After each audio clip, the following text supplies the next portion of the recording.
The Pacers have pulled off yet another improbable comeback win, this time on the NBA's biggest stage against its top-ranked team. So, what put them in such a deep hole, and how did they climb out to steal Game 1? For the first time in the playoffs, OKC deviated from their usual double-big lineup, moving Chet Holmgren to the 5. This allowed them to cross-match on defense. Whoever was closest to the ball picked up the assignment, thanks to OKC's versatile personnel. As Halliburton brought the ball up, Shai Gilgeous-Alexander, being the nearest, stepped up to stop him. That left Joe on Siakam, fronting the post aggressively while Caruso denied the entry. The rest of the defense adjusted perfectly to prevent any open looks. They executed seamless switches. When Halliburton got around Shai, Dort picked him up with a peel switch, and they scram-switched to get Isaiah Hartenstein on Siakam, neutralizing the post-up. OKC's bigs, like Chet, didn't switch on ball but played drop coverage to protect the paint. On empty side pick-and-rolls, Chet dropped back to force tough floaters. They also sent low-man help when Chet got pulled out by flare screens, keeping defensive rotations tight. When Toppin checked in, OKC pre-switched to keep Chet anchored as a rim protector. Even when mismatches appeared, their peel switches shut down drives instantly. Still, the Pacers had a counter, starting with Miles Turner. The Pacers tried to involve Chet Holmgren by lifting him to the top of the key while Obi Toppin sprinted corner to corner, making it tough for any defender to pre-switch. This pulled Chet into drop coverage and allowed Miles Turner a clean look from 3, though he missed. Still, Indiana had the option to involve Chet in actions when needed. OKC responded by playing drop coverage and sending aggressive help when the roll man was near a spotted-up shooter, taking away the middle. On perimeter isolations, they forced drives into help. Like when Siakam went one-on-one, J-Dub funneled him into Wallace, who was ready at the nail, deterring the drive and still recovering to contest a 3.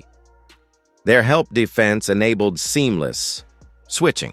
Caruso cut off Siakam's drive, jumped a handoff to TJ McConnell, and then, when the ball found Mathurin, he was swarmed by Caruso and Ihart at the rim. The only weakness in OKC's switch-heavy defense was if Siakam got a clean post. Touch, most OKC wings couldn't match his length. But OKC denied entry pass as well, and Siakam's finesse game from 16 feet wasn't enough. When Thomas Bryant checked in, OKC switched to zone, with Caruso patrolling the middle. Their rotation was flawless. Ihart picked up Siakam, Caruso took away the Bryant entry and baseline drive. Indiana countered by going small, removing Bryant to add skill with Siakam at the 5, but OKC doubled down with their death lineup, putting Kenrich Williams at center for unmatched speed and switchability. By the end of the first quarter, Indiana had 9 turnovers, just 20 points, and trailed by 9. With paint touches nearly impossible, the Pacers tried running multiple actions in one possession. Dribble handoffs, guard-to-guard screens, spread, P&R, but OKC's coverage, switching, and rotations left them settling for contested 3s. Even mismatches in the post weren't viable as Chet's baseline help closed every gap and wings consistently battled Turner out of position. The battle for position down low was intense, and that's exactly why the Thunder felt comfortable reverting to their ultra-small lineup, this time with J-Dub at the 5. As mentioned earlier, the Pacers rely on running multiple actions to create openings. On one possession, Halliburton ran off a couple of pin-down screens, which Caruso smoothly switched. Then Mathurin tried to isolate Wallace but got completely shut down. With no advantage gained, Indiana reset for an empty side pick-and-roll between Halliburton and Siakam. Dort stuck tightly to the ball handler, J-Dub stayed locked on the pop, and the result was a smothered long 2 that led to a shot clock violation. Throughout this entire stretch, the Pacers were unable to generate anything in transition. Between OKC's cross-matching, ball pressure, and even occasional traps, Indiana looked more uncomfortable than ever. Around the 3-minute mark in the second quarter, Their turnovers began to snowball. Despite wanting to play fast, they were moving at OKC's pace and struggling. The Pacers finished the half with just 45 points, despite shooting 42% from three. Because of a staggering 19 turnovers, the most in a half of a playoff game since tracking began in 1997. Fortunately, their defense kept them within reach, trailing by just 12. To open the third, Indiana faced a dilemma: how to create offensive advantages without turning it over. Their solution was the opposite of their usual style: less movement, fewer passes, and more simplified offense. They leaned into quick actions, mainly high ball screens between Haliburton and Turner. On one play, Chet switched, and although Indiana looked to post up Turner, they didn't force anything. Instead of hunting for an entry pass, they calmly swung the ball, waiting for a clean look. On the perimeter, where Nesmith would typically look to make an entry pass, the Pacers instead opted for him to take a semi-contested three, highlighting the value of simply getting a shot up. In one instance, OKC pre-switched to keep Chet Holmgren on the baseline, and rather than forcing him into the action, the Pacers stayed patient, using Siakam to target smaller wings.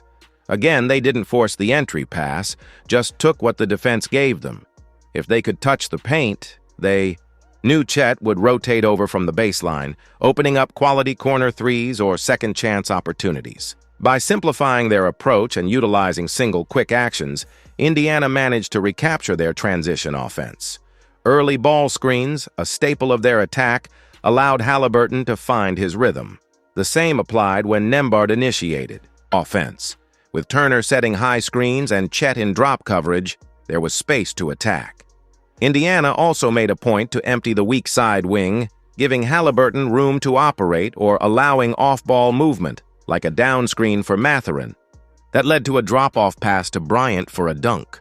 Playing fast on their terms, the Pacers turned the game into a shootout, and fortunately, they were hitting shots, finishing 18 of 39 from three, 46%. More importantly, they made smart decisions. When Caruso and Shai Gilgeous-Alexander botched a pre-switch, TJ McConnell instantly skipped it to Siakam in the corner. By the end of the third, Indiana had cut into the lead with a 31-point quarter, trailing by just 9.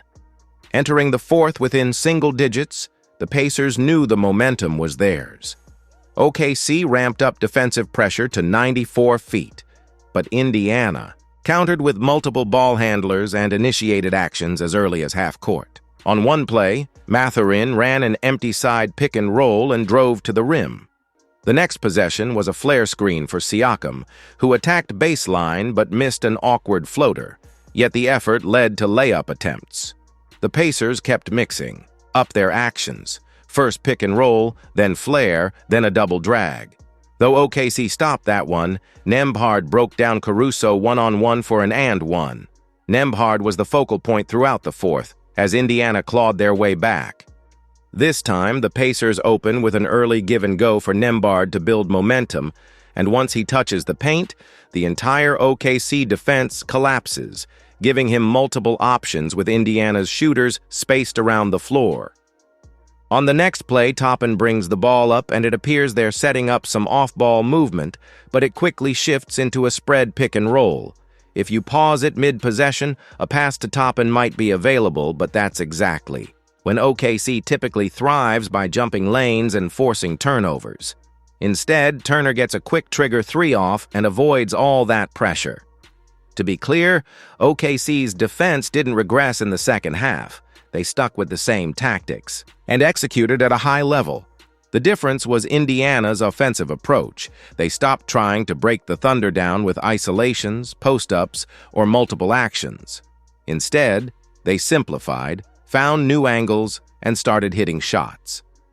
When Turner knocked down a deep sidestep three, the Pacers had suddenly cut it to a 4-point game. As mentioned earlier, much of their success stemmed from high ball screens, with the ball handler attacking toward an empty wing. Without nail help, Chet Holmgren had to play and drop, which gave Turner space to step into his jumper. Another shift was Haliburton's increased aggression. especially attacking cross matches, like when he quickly drove at Shai Gilgeous-Alexander to spark transition. Even in half-court sets, the Pacers hunted Shai on switches, often stacking the weak side to maintain that empty wing look and eliminate nail help. When Caruso rotated from the baseline, there was no one left to keep Siakam off the glass. Still, OKC maintained a 9-point lead with under 3 minutes left after some free throws from Shai. At this point, both teams had revealed their strategies. It was now all about execution. And that's when the Pacers flipped the switch. Nembhard isolated Shai at the top of the key and broke out prime James Harden moves to hit a step-back three. Just absurd. Down the stretch, Indiana's execution leaned more on their defense, or perhaps OKC's inability to score. They began selling out on Shai, aggressively hedging ball screens to force the ball out of his hands and daring others like Dort to beat them. Despite Dort's hot shooting earlier, he couldn't convert this time. Still, Dort's defense remained elite, including a ridiculous vertical contest on Nesmith at the rim, which led to a fast break finish by Shai to extend the lead to 5. But OKC's half-court offense dried up. Halliburton jumped out in an early hedge to stop Shai from turning the corner, and when he did reach the paint, Siakam was there waiting to contest. OKC tried isolating Shai from the top of the key again, but Nesmith provided aggressive nail help, forcing a pass to J-Dub, who struggled all night to create. On their final attempt, they gave Shai more space by starting him on the wing and clearing the middle. He got a good look inside the arc, but the shot just wouldn't fall. We all know what happened next. No timeout. Halliburton pushes in transition, one action, one shot, ball game. The Pacers led for just 0.3 seconds in Game 1, but it was enough to leave OKC with home court advantage. It truly was a tale of two halves for Indiana. After committing 19 turnovers in the first half, they cleaned it up with just 5 in the second, while also grabbing 9 offensive rebounds, ultimately winning the possession battle. The contrast becomes even starker when you look at their offensive rating by quarter. For context, they averaged a 119 offensive rating over the 16 games leading up to the finals. In the first half of Game 1, their rating plummeted to just 83.3, but in the second half, they exploded to a scorching 137.5 as they torched OKC with their shot-making. While it's easy to assume they won't stay this hot from 3, that's exactly what they've done throughout the playoffs. There's real value in simplifying your approach. OKC's set defense is nearly impenetrable, but by playing deliberate, not forcing the issue, and taking what the defense gave them, the Pacers were able to dictate pace and ride their shot-making to yet another comeback win.